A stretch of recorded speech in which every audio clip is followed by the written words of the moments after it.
విన్నపం. ఎన్ని పథకాలు పెట్టినా, ఎన్ని రకాలుగా ఎన్ని పథకాలు పెట్టినా, ఏది పెట్టినా ఇంతవరకు మా సన్నకారుల దాకా ఏ ఒక్క పథకం కూడా చేరుకోలేదు. మీరు ఆలోచించండి.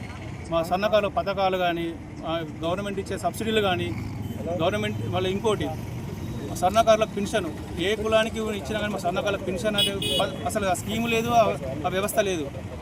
ఉద్యోగ సన్నకారులకు పెన్షన్, సన్నకారులకు ఉపాధి కోసం ఎలాంటి చర్యలు తీసుకొని మా సన్నకారులు ఆదుకొని మా ఆత్మహత్యల నుంచి మమ్మల్ని కాపాడి 25 నుంచి 30 లక్షల జనాభా ఉన్న మా సన్నకారులని గౌరవించాలని కోరుకుంటూ జై విశ్వకర్మ.